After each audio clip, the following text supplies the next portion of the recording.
The neon sign of the break room flickers above the cracked sidewalk, casting a red glow over the small town of Mill Creek, Ohio. It's a Friday night, and the air smells of asphalt and cigarette smoke, mixed with the faint twang of Johnny Cash spilling from the jukebox inside. I'm Emin, 27, married to Nathan, the man who owns this gritty billiard hall and half the hearts in this Rust Belt town. 3 years into our marriage, I still feel like I'm peering through a window into his world, my nose pressed against the glass, never quite inside. The break room is Nathan's kingdom. At 32, he's got this effortless charm, a smile that could sell ice to a snowstorm, a laugh that fills every corner of a room. He's tall, broad-shouldered, with dark hair that curls just above his collar, and those hazel eyes that always seem to know more than they let on. I love him, I do, but sometimes I wonder if I'll ever fully crack the code to his heart. Most nights I'm at home, curled up on our sagging couch, scrolling through my phone while he's here, surrounded by the clack of billiard balls and the low rumble of men's voices. Tonight, though, I'm at the bar, sipping a too-sweet Jack and Coke, watching him lean over a pool table with his crew. His inner circle, Jack, Matt, Tom, and Ryan, are like planets orbiting his sun.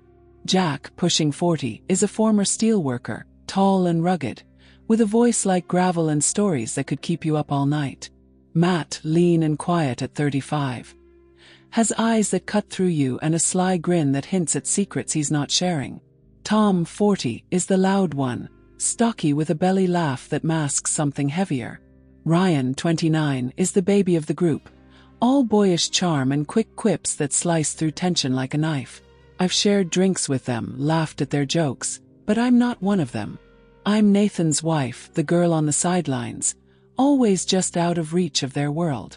I'm halfway through my drink when Nathan slides onto the stool beside me, his Budweiser sweating in his hand. You ever think about playing pool? His voice is teasing, that smirk of his lighting up his face. I blink, caught off guard. Me? Play pool? I'm more likely to trip over my own feet than sink a shot. But there's something in his tone, a dare wrapped in warmth, that sends a spark through me. You serious? I ask, and he nods, taking a swig of his beer. I'll set it up. A lesson with the guys. They'll show you the ropes. His eyes glint and my stomach flips, half excitement, half nerves. The next day, I'm a mess of anticipation. I stand in front of my closet, overthinking every choice. I settle on a short denim skirt, a fitted black top, and my trusty Converse sneakers. Cute but not trying too hard. I catch my reflection in the mirror, smoothing my auburn hair, wondering if I'm dressing for the game or the eyes that'll be on me. By evening, we're driving to the break room, Nathan's hand resting on my knee, his fingers warm and casual. Don't embarrass me, Em, he teases, grinning. I've got a reputation. I roll my eyes, swatting his hand away. Oh, please. I'll be a pro by the end of the night. The parking lot is packed, the neon sign buzzing overhead as we step out. My heart's pounding, a wild drumbeat in my chest. Inside, the air hits me. Old wood, stale beer, and something sharper like anticipation. The jukebox hums with Lynyrd Skynyrd, and I spot Jack, Matt, Tom, and Ryan at a table in the back. Their faces light up as we approach, and I feel their attention settle on me like a spotlight. There's another figure, too, leaning against the wall, a woman I don't recognize. She's in her early 30s with jet black hair and a leather jacket, her eyes sharp and unreadable. She's sipping a beer, watching us with a faint smirk. I nudge Nathan. Who's that? He glances over, shrugs. Just a regular. Name's Lila. Don't worry about her. But something about her gaze makes my skin prickle. Nathan claps a hand on my shoulder, his touch grounding. All right, boys, she's all yours. Teach her well. He winks and heads to a corner chair, grabbing a whiskey from the bar. Jack steps forward, his towering frame blocking out the light as he hands me a cue. Let's start with the basics, Emin, he says, his voice a low rumble. His calloused hands guide mine along the cue, positioning my fingers just right. Like this. Don't grip too tight. His breath brushes my neck, and I nod, trying to focus, but my pulse is racing. Matt slides in behind me, his hands on my hips, guiding my stance. "It's all about balance," he murmurs, his voice soft but commanding. My breath catches as he nudges me to bend forward, his fingers lingering a moment too long. Tom and Ryan lean against the table, smirking. "Don't go easy on her, Matt," Tom calls, his tone playful but warm. Ryan twirls a piece of chalk, grinning. "Yeah, you're in the big leagues now." Their banter eases the tension, but I can't shake the feeling of being surrounded. Lila's still watching, her eyes narrowing slightly, like she knows something I don't. My hands tremble as I grip the cue, the smooth wood foreign in my palms. The green felt glows under the harsh light, the balls racked in a perfect triangle, waiting to be broken. And I'm standing here, heart pounding, about to step into a game I'm not sure I'm ready for. The break room feels smaller now, the air thicker with every breath I take. The clack of billiard balls echoes around me, mixing with a low hum of Skynyrd's Sweet Home Alabama on the jukebox. I'm bent over the table, the cue in my hands slick with sweat, my knuckles whitening as I try to focus on the white cue ball. Jack's still close, his arm brushing mine as he points out the angle for my shot. His eyes, though, aren't on the table. They're on me, intense and unreadable, sending a flush of heat up my neck. Matt's behind me, his hands resting lightly on my lower back. His voice a low murmur. "Relax, let it flow." The words are simple, but they carry a weight that makes my stomach twist, like he's talking about more than just pool. Tom and Ryan are across the table, their usual banter fading into a charged silence. Tom's jovial grin is gone, replaced by a focused stare, while Ryan's playful smirk has a sharper edge.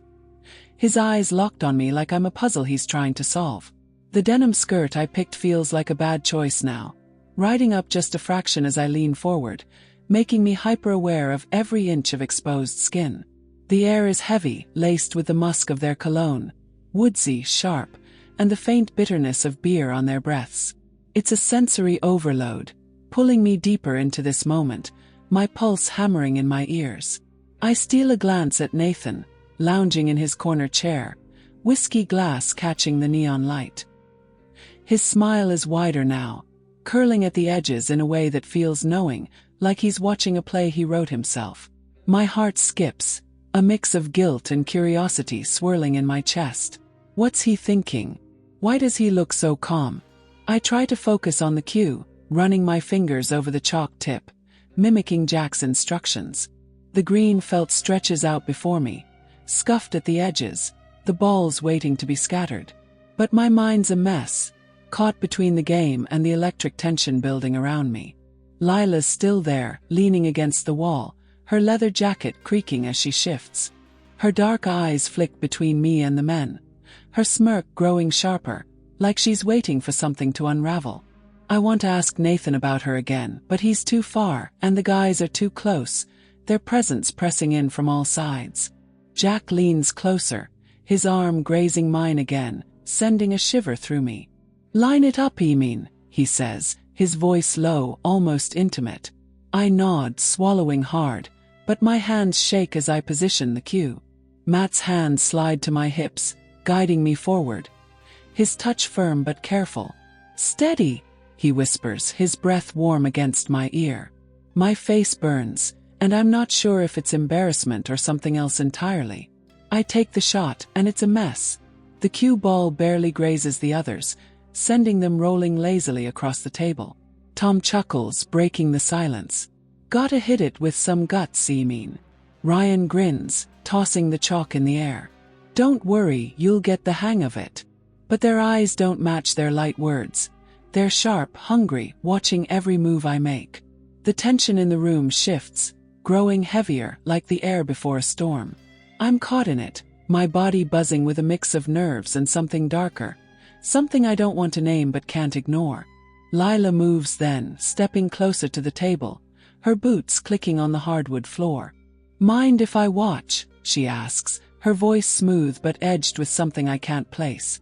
The guys glance at her, then at Nathan, who gives a small nod. Go ahead, he says, his tone casual, but his eyes never leave me. Lila leans against the table, her presence adding another layer to the already charged atmosphere. Who is she? Why does she feel like a wild card in this game? My mind races, but I can't dwell on it. Matt's hands are still on me, guiding me into another shot, and Jack's close enough that I can feel the heat of him. I try again, bending over the table, the cool edge of the felt pressing into my stomach. The guys move closer, their steps slow but deliberate, like they're circling something they've been waiting for. Matt's hands press firmer now, his fingers lingering on my hips, while Jack's touch trails up my arm, slow and deliberate, leaving a burning path.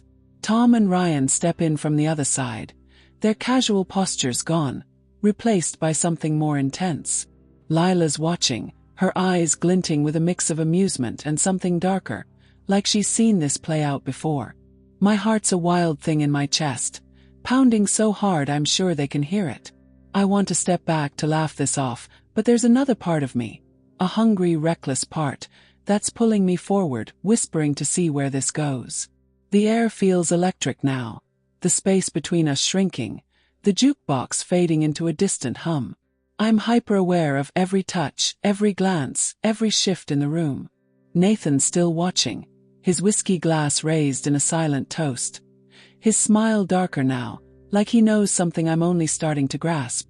My resolve starts to crumble, the line between right and wrong blurring in the heat of this moment. What's happening here? And why can't I pull away? The break room is a pressure cooker now, the air so thick I can barely breathe. The green felt of the pool table glows under the harsh overhead light, the scattered balls mocking my failed shot. I'm still bent over the table, the cue in my hands feeling heavier than ever, my palms slick with sweat.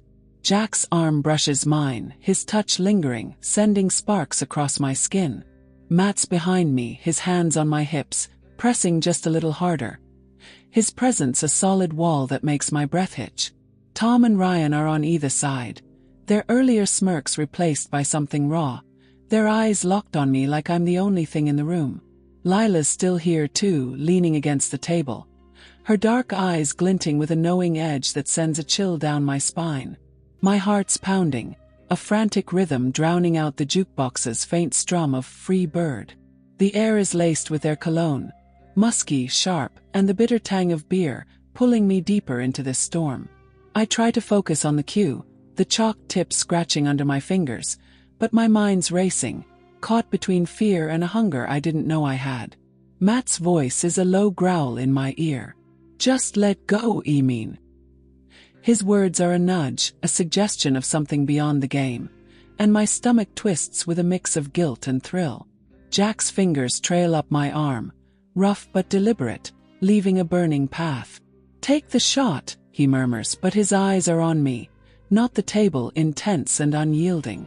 I glance at Nathan, needing an anchor, expecting to see anger or hurt in his eyes. But he's still in that corner chair, whiskey glass glinting, his smile wider now, curling with something dark and knowing. It's not jealousy, it's anticipation, like he's been waiting for this. My chest tightens, a jolt of realization hitting me. This isn't a mistake. This is something he planned. The thought sends a shockwave through me, but before I can process it, the moment takes over. Matt's hands slide higher, guiding me with a possessive grip. Jack steps closer, his body brushing mine, the heat of him overwhelming. Tom and Ryan move in, their casual banter gone, their gazes sharp and hungry. Lila's watching, her smirk sharper now, like she's in on some secret I'm only starting to uncover.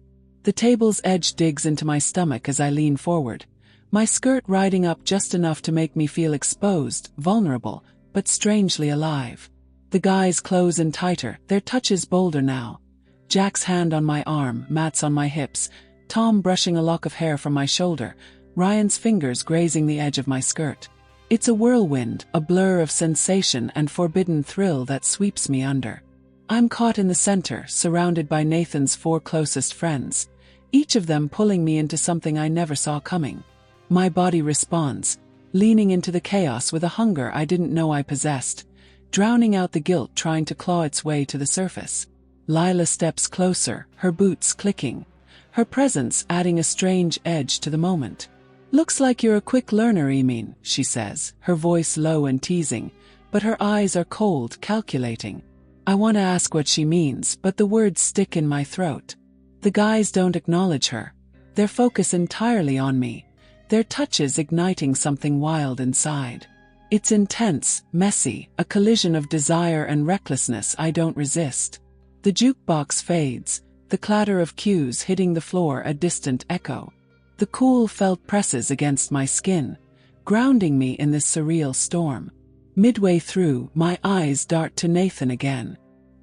His smile is unmistakable now, a dark satisfaction that confirms my suspicion. This was his idea, his design, a fantasy we never spoke aloud but somehow both understood. The realization hits like a punch, but my body's still caught in the moment, responding to every touch, every glance. It's over faster than I expect, the intensity peaking and crashing, leaving me breathless, trembling, sprawled across the table. The scattered balls are silent witnesses, their chaotic placement mirroring the disarray in my mind. My chest heaves, my skin flushed, the air thick with the aftermath.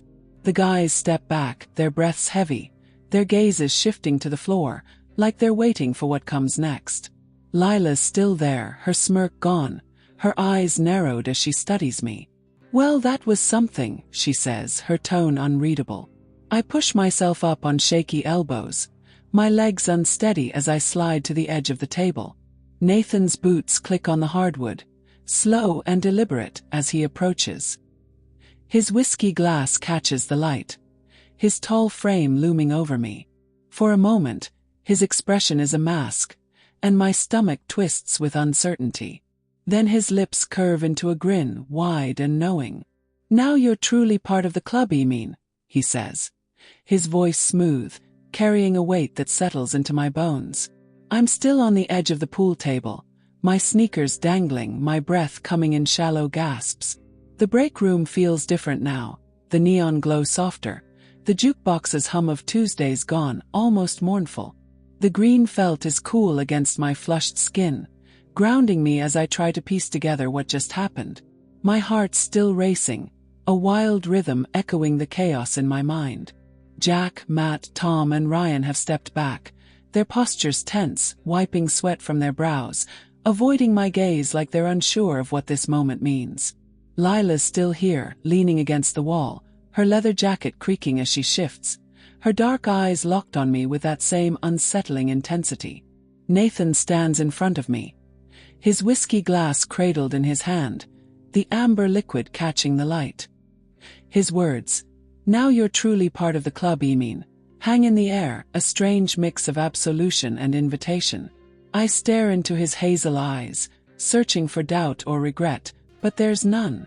Just that steady, piercing gaze that tells me he knew exactly what he was doing. This wasn't a slip, a reckless moment that spiraled out of control. It was a plan, a test, maybe even a gift wrapped in the guise of a pool lesson. My chest tightens, not with anger, but with a bewildering sense of relief and power. I've crossed a line I didn't know existed, and instead of judgment, I'm met with acceptance. I slide off the table, my sneakers hitting the floor with a soft thud. My legs are shaky, but I stand, letting the weight of it all settle into me. Nathan tilts his glass toward me, the whiskey glinting. "Take a sip," he says, his voice softer now, almost intimate. I hesitate, then reach out, my fingers brushing his as I take the glass. The liquid burns down my throat, sharp and fiery, anchoring me in this moment. I hand it back, our eyes locking, a silent understanding passing between us. It's deeper than words, a bond forged in the heat of what just happened. Lila moves then, stepping closer, her boots clicking. "Quite the initiation," she says, her voice low, but there's an edge to it, like she's holding something back. I glance at her, my stomach twisting. Who is she really? Why does she feel like a shadow over this moment? Nathan doesn't react, just sips his whiskey, but I catch a flicker in his eyes. Something unspoken. The guys start to move, picking up their cues, their movements forced, like they're trying to reclaim normalcy. Jack mutters something about another round, Matt nods, Tom cracks a weak joke, and Ryan tosses the chalk, his grin half-hearted. The tension eases, but it's still there, lingering like smoke. I smooth my skirt, my hands trembling slightly. The memory of their touches, the intensity of the moment, still hums through me, but so does the truth I've uncovered. Nathan wanted this, orchestrated it, and I played my part. Willingly, recklessly. I'm not the outsider anymore. I'm part of the break room, part of Nathan's world, in a way I never expected. Lila's watching me, her smirk returning, and I wonder if she's the key to something bigger, something Nathan hasn't told me yet. But for now, I'm here, standing in the neon glow, whiskey on my lips, forever changed by the game we played.